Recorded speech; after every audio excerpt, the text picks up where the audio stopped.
네, 오늘은 마가복음 44번째 시간입니다.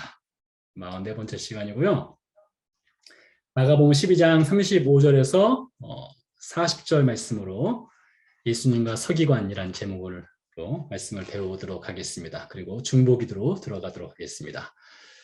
마가복음 핵심 구절 같이 읽어보겠습니다. 인자가 온 것은 섬김을 받으려 함이 아니라 도리어 섬기려 하고 자기 목숨을 많은 사람의 대속물로 주려 함이니라. 자, 오늘은 바로 동영상 없이 예수님의 마지막 일주일을 계속 살펴보도록 하겠는데요. 복습을 좀 해보도록 하겠습니다. 마지막 일주일에 어떤 사건들이 있었는지를 보겠는데요. 예수님께서 어린 나귀를 타고 예루살렘 성에 입성하시죠. 그리고 성전을 둘러보시고 베다니로 가셨다가 아침에 나오시는 길에 무화과 나무를 저주하는 사건이 있었고요. 성전에 가서 성전을 청소하셨습니다. 정결케 하시는 사건이 있었습니다. 이 기간이 6월절이 시작되는 기간이었죠. 이어서 포도나무, 포도원 농부 주인에 관한 비유를 말씀하셨고요. 그리고 가이사의 것은 가이사에게, 하나님의 것은 하나님에게 라는 말씀. 그리고 부활 논쟁이 사두개인들과 있었습니다. 그리고 이어서 서기관이 나와서 가장 큰 계명이 무엇입니까? 라는 것을 묻는 장면이 있고요. 이어서 오늘도 서기관과 관련된 말씀이 이어지겠습니다. 지금 여러분들께서 보시는 성전을 청소하는 장면부터 해서 이어지는 모든 사건들은 다 예루살렘 성전 안에서 있었던 사건이 되겠습니다. 자, 그러니까 한날에 있었던 사건이라고 볼 수가 있겠죠. 자, 어떤 일이 있었는지를 우리 말씀 12장 35절에서 40절까지 말씀인데요. 같이 읽어보도록 하겠습니다. 예수께서 성전에서 가르치실새 대답하여 이르시되 어찌하여 서기관들이 그리스도를 다윗의 자손이라 하느냐. 다윗이 성령에 감동되어 친히 말하되 주께서 내 주께 이르시되 내가 내 원수를 내 발 아래에 둘 때까지 내 우편에 앉았으라 하셨도다 하였느니라. 다윗이 그리스도를 주라 하였은즉 어찌 그의 자손이 되겠느냐 하시니 많은 사람이 즐겁게 듣더라. 예수께서 가르치실 때에 이르시되 긴 옷을 입고 다니는 것과 시장에서 문안 받는 것과 회당의 높은 자리와 잔치의 윗자리를 원하는 서기관들을 삼가라. 그들은 과부의 가산을 삼키며 외식으로 길게 기도하는 자니 그 받는 판결이 더욱 중하리라 하시니라. 자, 오늘 본문 말씀은 두 개의 카테고리로 나눌 수 있을 것 같아요. 첫 번째는 그리스도가 누구인가라는 것과 두 번째는 서기관들을 삼가라. 서기관들이 외식함을 삼가라는 것이 있겠죠. 그리고 40절 말씀은 그들은 과부의 과산을 삼키며, 이 말씀은 우리가 다음 시간에 배우게 될 과부의 두렙돈 사건과 연결이 되는 것입니다. 이 과부의 두렙돈 사건 굉장히 중요한 사건이 되겠는데요. 이어지는 이야기지만 과부의 두렙돈 사건은 다음 시간에 이어서 하도록 하겠습니다. 자, 그러면 첫 번째로 이제 그리스도에 관련된 예수님의 말씀을 함께 배우기 전에 성경에 보니까 사복음서에 여러 이제 당파들이 등장을 하죠. 우리가 지금까지 배운 헤롯당, 또 바리새인, 또 사두개인들이 등장을 하는 것을 볼 수가 있었는데요. 헤롯당, 헤롯 왕권을 지지하는 정치 집단, 로마 제국을 지지한다겠죠. 바리새인들은 다윗 왕권을 지지하고 또 종교 집단이고 유대 민족의 지지를 받는다겠습니다. 그래서 바리새인들은 토라, 성문, 그러니까 리튼 토라를 믿고 오랄 토라, 전통으로 내려오는 토라가 있다고 믿는다 했죠.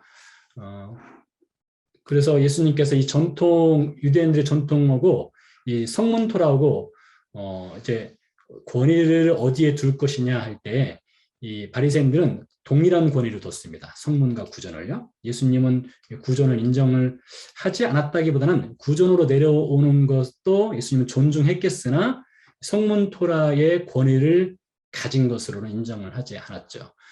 바리새인들은 부활을 믿었고요. 백성의 지지를 받았고 정치 종교적인 영향이 매우 컸던 사람들이 바리새인들이었죠. 자, 오늘 서기관들이 등장합니다. 서기관들은 어떤 사람들일까요? 서기관들은 이 바리새파에 속한 사람들도 있고요. 바리새파에 속하지 않은 사람들도 있었습니다. 당시 글을 쓸 수 있다라고 하는 것은 상당히 하이 포지션에 위치한 사람들이었습니다. 뭐 문맹률이 이렇게 높지 않았기 때문에 서기관으로서 글을 쓴다는 것은요, 상당한 하이 포지션에 있는 사람들이었고요. 이 서기관들은 그 당시에 예수님 시대 당시에 그 레갈 다큐멘트, 예를 들면은 뭐 결혼을 하게 되면 결혼 증명서를 써준다든가 법적인 조언을 해준다든가, 어찌 보면은 뭐 오늘날 변호사, 뭐 검사 이런 그 법 쪽에서 일하는 사람들이 많았습니다. 그리고 서기관이니까 당연히 성경을 필사하는 일도 하는 사람들이 서기관이었습니다. 사회적으로 신분이 상당히 상위 측에 속하는 사람들이 서기관들이었습니다. 그래서 이 서기관들은 또 성경에 박식한 사람들이었죠. 예를 들면은 마태복음 2장에 보면 이제 헤롯이 예수께서 그리스도가 어디서 날 것이냐라고 서기관들에게 묻는 장면이 나오죠. 왕이 모든 대제사장과 백성이 서기관들을 모아 그리스도가 어디서 나겠느냐 물으니 이르되 유대 베들레헴이오니 이는 선지자로 이렇게 기록된 바. 바로 즉석에서 답변이 나오지 않습니까? 그 정도로 성경에 박식한 사람들이었죠. 오늘날이야 성경이 흔하지만은 예수님 시대 당시에는 성경은 아주 희귀했죠. 아무나 볼 수 없었습니다. 서기관들은 그런 면에서 특별하게 하나님의 말씀을 다룰 수 있는 그런 위치에 서 있었던 사람들이었죠. 오늘 말씀해 보니까요, 예수님께서 서기관들이 이렇게 묻지는 않았습니다. 그리스도가 누구냐라고 묻지 않았는데, 예수님께서 당시 서기관들이 갖고 있는 그리스도에 대한 그 개념, 서기관들이 가르치는 그리스도가 누구인가에 대해서 예수님이 다른 포인트로 서기관들이 알지 못하는 그리스도의 정체성에 대해서 가르쳐주고 있는 장면입니다. 다시 한번 말씀을 읽어보도록 하겠습니다. 예수께서 성전에서 가르치실세 대답하여 이르시되 어찌하여 서기관들이 그리스도를 다윗의 자손이라 하느냐 했습니다. 그러니까 서기관들이 어떻게 가르친다고 했어요? 그리스도 즉 메시아는 다윗의 자손이다 이렇게 가르친다는 것이죠.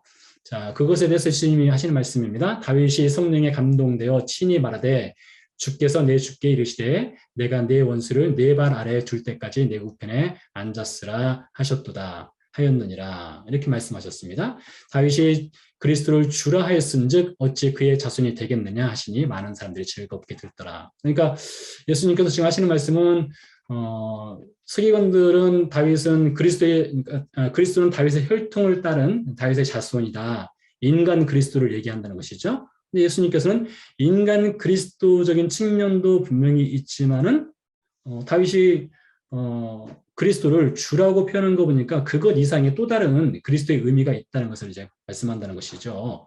자, 관련된 성경 구절을 보면요, 예수님께서 인용하신 것은 시편 110편 1절 말씀을 인용을 하신 겁니다. 시편 110편은 다윗이 쓴 시로 알려진 시가 되겠는데요.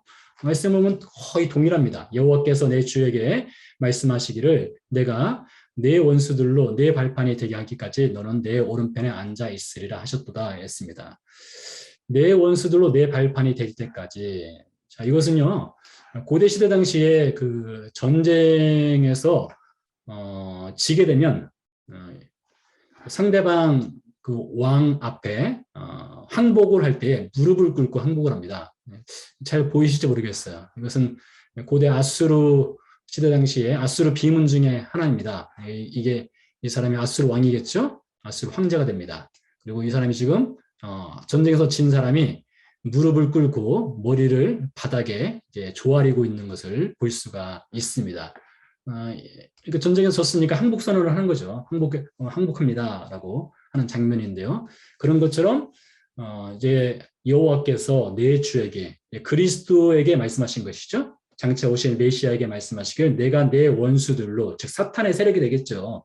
사탄의 세력이 내 발판이 되기까지 너는 내 오른편에 앉았으라. 그러니까 예수께서 그리스도께서 오셔서 사탄의 세력을 완전히 무찌를 것을 말씀하시는 장면이 시편 110편 1절 말씀인데요. 이 말씀을 가지고 예수님께서 그리스도의 정체성, 메시아가 누구인가를 가르쳐주는 것이 되겠습니다. 자, 그렇다면 메시아, 다윗의 자손일까요? 네, 맞습니다. 메시아는 다윗의 자손으로 오는 건 분명합니다. 자, 몇 가지 성경 구절을 찾아서 읽어보도록 하겠습니다. 증거가 중요하니까요. 자, 사무엘하 7장 16절 말씀인데요. 같이 읽어보겠습니다. 내 집과 내 나라가 내 앞에서 영원히 보존되고 내 왕위가 영원히 견고하리라 하셨다 하라. 자, 이 말씀은 이 배경은 이렇습니다. 다윗이 하나님의 성전을 지으려고 했잖아요. 근데 하나님께서 다윗이 성전 짓는 것을 반대하셨습니다. 그리고 다윗의 아들 솔로몬 시대 가서 성전을 지을 수 있도록 허락을 해준다고 하죠. 그러면서 하나님께서 나단 선지자를 다윗에게 보냅니다. 보내서 다윗에게 커버넌트, 약속을 주셨어요. 약속을 주셨는데 어떤 약속을 주셨느냐? 내 왕위가 영원히 견고하리라. 그러니까 다윗의 왕위가 영원한 왕국을 이룰 것이라는 약속을 주셨어요. 그런데 여기서 한 가지 질문을 할 수가 있습니다. 실제로 이스라엘이 그 피지컬하게 이 땅의 그 어슬리 킹덤이 영원히 존재했느냐? 그렇지 않거든요. 그렇지 않습니다. 그래서 이 사무엘하 7장 16절에 하나님께서 다윗에게 준 그 영원한 왕국에 대한 약속이 이 세상에서 다윗의 왕조가 영원할 것이라는 그런 약속이 아니라 그리스도, 장차 오실 그리스도가 세울 하나님의 나라가 영원할 것이라는 약속이 이 안에 그 히든 미닝으로 숨겨져 있다는 것이죠. 그런 약속을 주셨다는 것입니다. 하나님께서 다윗에게 이런 약속을 주셨어요. 자, 그래서 다윗의 혈통을 따라서 그리스도가 오실 것을 이제 약속을 주신 장면이 사무엘하 7장 16절에 한번 등장하고요. 또 한 구절을 더 찾아보겠습니다. 이사야서 7장 말씀입니다. 같이 읽어보겠습니다. 이새의 줄기에서 한 싹이 나며 그 뿌리에서 한 가지가 나서 결실할 것이요 그에 의해 여호와의 영 곧 지혜와 총명의 영이요 모략과 재능의 영이요 지식과 여호와를 경외하는 영이 강림하시리니 라겠습니다. 자, 한 싹이라고 했거든요. 한 싹이요. 한 싹에 난다. 그리고 한 가지가 난다 했는데 이거 다 비유적인 표현입니다. 그래서 우리가 그냥 봐서는 잘 이해가 되지 않을 수 있어요. 이새의 줄기에서 한 싹이 난다. 그리고 한 가지가 난다. 근데 그 뒤에 보면 여호와의 영, 지혜와 총명의 영이고 모략과 재능의 영이고 지식과 여호와를 경외하는 영이다 했는데 이사야서 11장 말씀을 쭉 읽어보면 도대체 그 한 싹이 누구냐, 한 가지가 누구인가를 더 자세히 알 수 있는데요. 그것은 장차 다윗의 계보를 따라서 오시게 될 메시아를 가르친다는 것을 이사야서 11장에서 알 수가 있습니다. 한 싹 혹은 한 가지, 이것은 장차 오실 메시아를 가르치는 것이 되겠고요. 참고로 이 한 가지란 표현이 있지 않습니까? 가지. 이 가지란 표현이 히브리어로 넷제르입니다. 넷제르. 여러분 넷제르 하니까 예수님이 사셨던 곳하고 뭔가 연결되는 것 생각나는 거 있으세요? 예수님이 어디 사셨죠? 어디 출신입니까? 예수님이 나사렛 출신이잖아요. 나사렛. 넷제르 나사렛. 나사렛이라는 그 어원이 넷제르에서 나왔습니다. 넷제르에서요. 그래서 예수님께서 나사렛에서 사시게 된 이유도 이 하나님께서 그 약속하신 그 한 가지로서, 즉 메시아로서 오실 것을 이렇게 암시하는 것으로 또 이해할 수가 있어요. 자, 좀 더 진행하기 전에 뭐 말씀이 약간 쉽진 않은데요. 이새라고 하는 인물이 있습니다. 자, 이새는 누구일까요? 맞춰보시기 바랍니다. 이새는 누구의 아버지인가? 자, 항상 객관식입니다. 삼손, 가인, 다윗, 다니엘. 여러분 누구입니까? 이새는 누구의 아버지죠? 네, 답은 제가 3번을 좋아하나 봐요. 제가 주로 3번을 하는 것 같은데요. 다윗이죠. 이새는 다윗의 아버지가 되겠습니다. 그래서 이새의 줄기, 그래서 한 싹이라며 그 뿌리에서 한 가지가 나서 결실할 것이요. 이것은 이새의 아들 다윗 그 계보를 따라서 메시아가 오실 것을 예언을 하는 장면이고요. 11장 10절 말씀 한 번 더 읽어보도록 하겠습니다. 그날에 이새의 뿌리에서 한 싹이 나며, 한 번 더 나오죠. 만민의 기치로 설 것이요 열방이 그에게로 돌아오리니 그가 거한 곳이 영화로우리로다.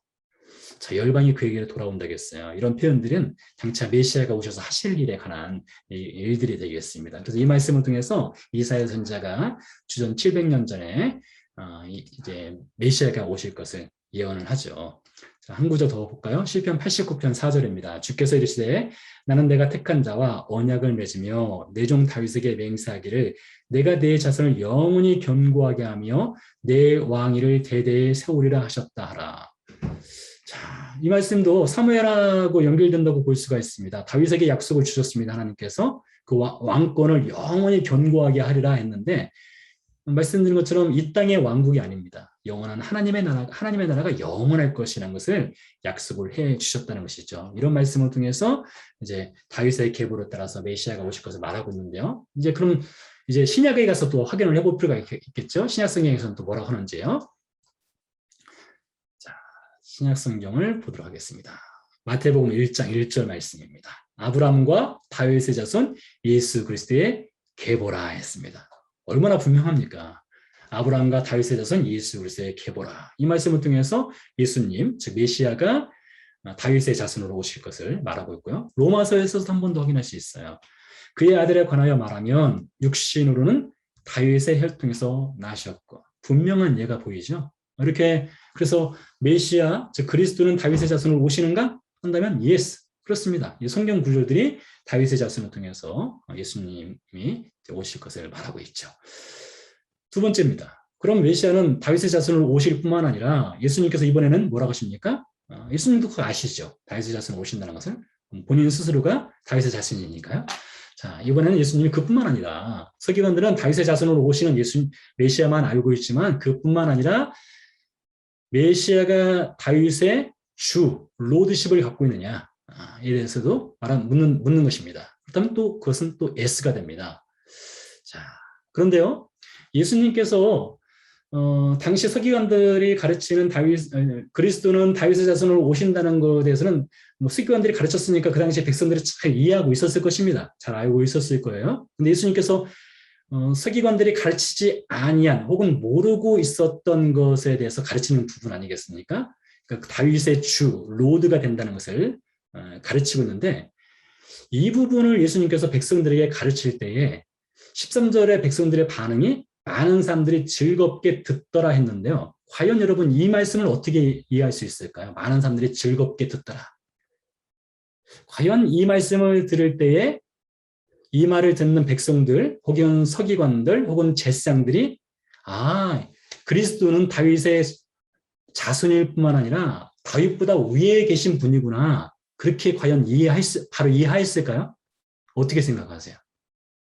자, 힌트는 이 문이 힌트가 됩니다. 문틈이 살짝 보이죠? 사실 그 당시에 백성들은 이 말씀을 아마 거의 이해하지 못했을 거예요. 거의 이해하지 못했을 것입니다. 다윗의 자손으로 오신다는 것은 배워서 또 성경이 증거하기 때문에 알고 있었지만 그리고 인간 메시아죠. 그러나 예수님께서 말씀하신 것은 인간 메시아뿐만 아니라 신성을 지닌 메시아, 다윗보다 위에 계신 메시아를 말하고 있는데 그 당시의 사람들 잘 이해하지 못했을 것입니다.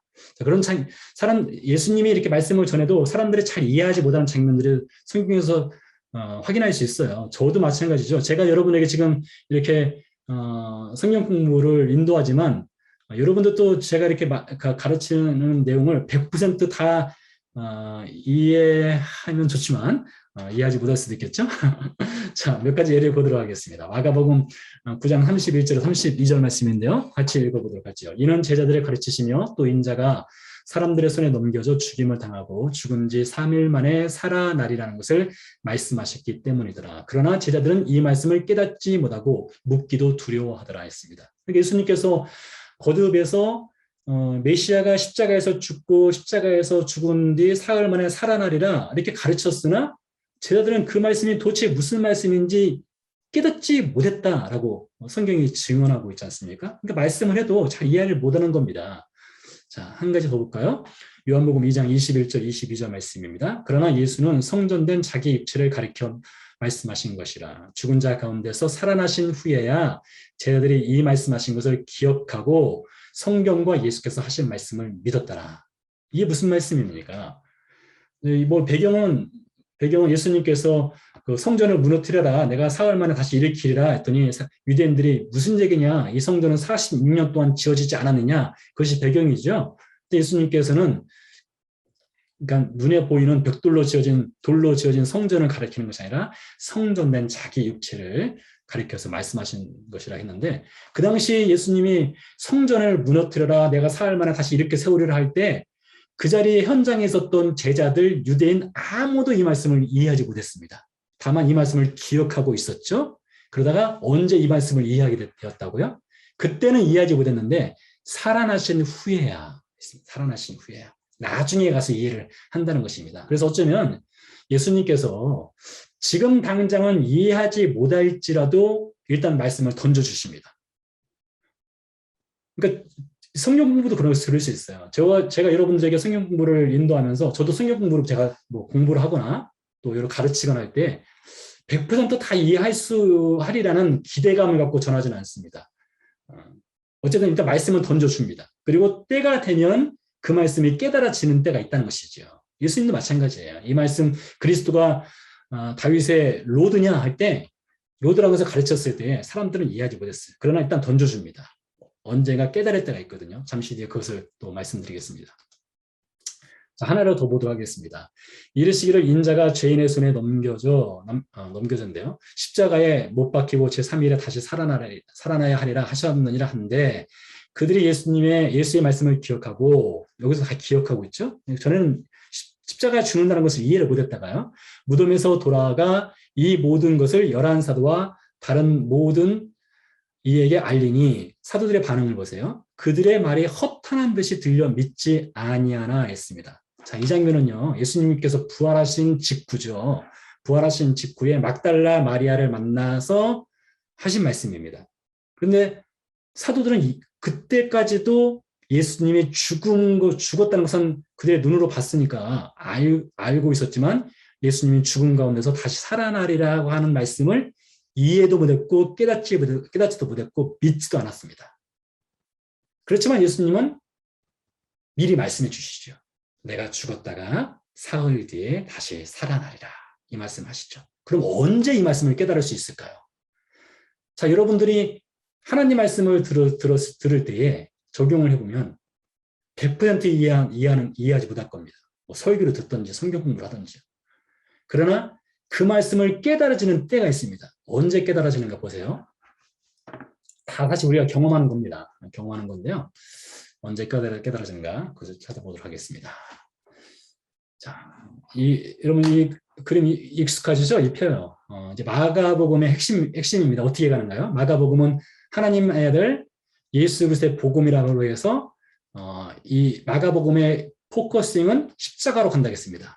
십자가 뭐 하나 더 포함시키면 레저렉션 그리고 부활로 가겠죠. 예수님의 십자가 부활 사건으로 이어지는 것이 마가복음이 이제 그 포커싱하는 것이라고 말씀을 드렸습니다.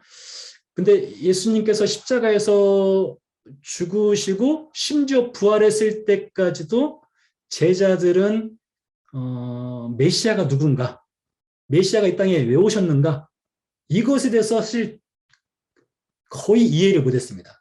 간헐적으로 조금 메시아의 능력이라든가 메시아의 사역, 뭐 치유자가 됐던 랍비가 됐던 그런 것은 조금은 경험했을지 모르지만 메시아의 본질적인 사역, 뭐죠? 죄사함의 사역, 인간을 구원하는 그 사역은 이해를 못했어요. 그렇다고 언제 이해하게 됩니까? 그들이 이해한 것은 오순절 성령의 임재가 있을 때 이해를 했습니다. 이게 굉장히 중요한 포인트예요. 왜 그런가 하면요.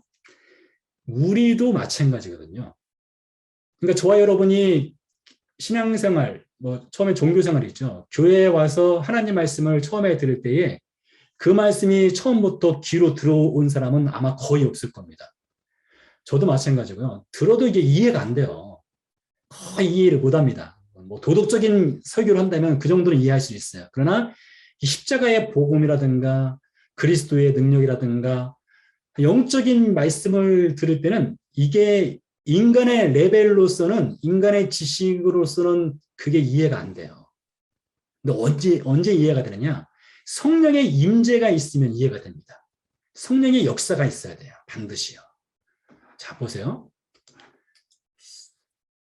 사도행전 2장 34절에서 36절 말씀인데요. 자, 이 말씀을 한번 읽어보겠습니다. 다윗은 하늘에 올라가지 못하였으나 친히 말하여 이르되 주께서 내 주에게 말씀하시기를 내가 내 원수로 내 발등상에 되게 하기까지 너는 내 우편에 앉아 있으라 하셨도다 하였으니 그런즉 이스라엘 온 집은 확실히 할지니 너희가 십자가에 못 박은 이 예수를 하나님이 주 로드와 그리스도 메시아가 되게 하셨느니라. 여러분, 이 메시지를 누가 전한지 아세요? 지금 이 인용하는 구절 있죠. 이 인용하는 구절이 예수님께서 지금 서기관들에게 말씀하신 거거든요. 시편 110편 1절 말씀이거든요. 근데 똑같은 말씀을 예수님의 부활하시고 승천하신 다음에 오순절 성령의 임재가 있은 후에 이 메시지를 이스라엘 백성들 앞에서 한 사람이 전했어요. 그 누구예요? 네, 베드로입니다. 베드로. 여러분, 이게 굉장히 놀라운 사실이에요. 이 베드로가요, 예수님이 부활해서도 안 믿었거든요. 숨어버렸거든요. 심지어 자기 고향으로 돌아가서 어부 생활로 돌아가 버리지 않습니까? 그러니까 예수님이 십자가를 지고 부활했으면 죽으시고 부활했다는 것을 듣고 실제 무덤에 가서 빈 무덤에 가서 그 두 눈으로 확인했음에도 불구하고 믿을 수가 없었어요. 그런데 오순절 성령의 역사가 있으니까 이게 믿어지는 거예요. 그러니까 스스로 믿을 수가 없는 겁니다. 그러니까 믿음이라고 하는 것이 우리가 성도의 믿음 시리즈에서 우리 배웠지만 이게 은혜로만 가능하다고 했잖아요. 은혜로만 믿어질 수 있다고 했잖아요. 그러니까 이 베드로가 믿고 싶어 믿은 것이 아니에요. 오순절 성령께서 임재하셔서 베드로의 눈과 귀를 열어주시고 마음을 열어주시니까 이게 믿어지는 거예요. 예수님이 다윗의 혈통으로 오신 인간 예수일 뿐만 아니라 신성을 지니신 그리스도라는 사실이 성령의 임재와 함께 믿어졌습니다. 그러니까 여러분들이 예수 그리스도를 믿었다면 반드시 어떤 역사가 있었던 것입니까? 성령의 역사가 반드시 있었던 거예요. 그 성령의 역사를 통해서 우리가 믿게 된 것입니다. 그리고 성령의 역사는 계속되죠. 그래서 우리가 설교를 듣든지 성경 공부를 하든지 그때는 잘 이해가 안 돼서 넘어갈 수 있으나 말씀은 계속 던져집니다. 계속 던져지고 말씀은 뿌리가 내립니다. 그리고 성령의 역사가 또 있게 되면 그 말씀이 깨달아지게 되는 것이죠. 그러면서 믿음이 자라는 것입니다. 자, 그래서요, 보면 이제 다윗은 그리스도의 자손이냐? 예스입니다. 그리스도는 다윗의 자손이냐? 예스입니다. 그리스도는 다윗의 주일까요? 예스입니다. 둘 다 맞는 것입니다. 서기관들은 그리스도는 인간 그리스도만 알았습니다. 그래서 다윗의 자손으로 오는 왕권을 가진 메시아로만 가르쳤어요. 예수님께서 그것만이 아니다. 예수 그리스도, 오시는 그리스도는 다윗의 주가 되시는 그리스도는 고난받고 죽임당하는 왕으로 오신다는 것. 십자가 죽음과 부활을 통해 주, 로드와 메시아가 되신다는 예수. 이것을 가르친 것이죠. 다시 반복하지만 그때는 이해 못합니다. 그러나 성령의 임재가 있으면서 이해하게 되죠. 간단하게 이어지는 것만 좀 보고 넘어가도록 하겠습니다. 38절에서 40절 말씀인데요. 예수께서 가르치실 때에 이르시되 긴 옷을 입고 다니는 것과 시장에서 문안받는 것과 회당의 높은 자리와 잔치의 윗자리를 원하는 서기관들을 삼가라. 그들은 과부의 가산을 삼키며 외식으로 길게 기도하는 자니 그 받는 판결이 더욱 중하리라 하시니라. 예수님께서 아주 신랄하게 비판을 하시는 장면인데요. 마태복음을 보면 더 심하게 예수님께서 책망하시는 장면이 나오기도 하죠. 자, 그림을 하나 보도록 하겠습니다. 당시 서기관 바리새인들이 입었던 복장입니다. 머리에 이렇게 그 위에 그 뭡니까 그 하나님의 임재를 뜻하는 쇼를 두르고요. 그리고 여기 보면은 긴 옷을 입고 다닌다겠는데요. 이렇게 보시다시피 치마 길게 치마 같은 것을 입은 것을 볼 수 있고요. 자, 마태복음을 본다면 경문띠를 넓게 한다겠습니다. 이런 것이 경문띠입니다. 이런 것이 경문띠. 자, 이 말씀은요. 또 성경에서 이렇게 입으라고 돼 있어요. 사실이에요. 보면요. 민수기서 15장 38절 39절 말씀인데요. 이스라엘 자손에게 명령하여 대대로 그들의 옷단귀에 술을 만들고 청색끈을 그 귀에 술에 더하라. 이 술은 너희가 보고 여호와의 모든 계명을 기억하여 준행하고 너희를 방종하게 하는 자신의 마음과 눈의 욕심을 따라 음행하지 않게 하기 위함이라. 그러니까 여러분 이렇게 복장을 이렇게 입는 이유가 하나님의 율법을 기억해서 잘 지키고 하나님의 법대로 살아라 그런 의미로 이 옷을 입으라 했는데 그렇게 옷 입는 것은 괜찮은데 이 서기관들이 외식하는 것이 많았던 것 같습니다. 그래서 예수님께서 서기관들을 크게 책망하시면서 이제 다음 시간에 이어지게 될 그들은 가부의 가산을 삼키며 이렇게 해서 예수님께서 크게 책망하시는 장면이 있는데요. 그건 다음 시간에 to be continue로 다음 시간에 이어서 우리가 더 배워보도록 하겠습니다. 자, 그래서 오늘의 가장 중요한 포인트는요. 성령의 역사가 있었기 때문에 우리가 믿음이 우리 안에 들어왔고 은혜도 들어왔고요. 성령의 역사가 있을 때 우리가 말씀을 깨달아질 수 있다는 것을 기억하시기 바랍니다. 메시아는 다윗의 자손으로 오실 뿐만 아니라 다윗의 주가 되시는 분.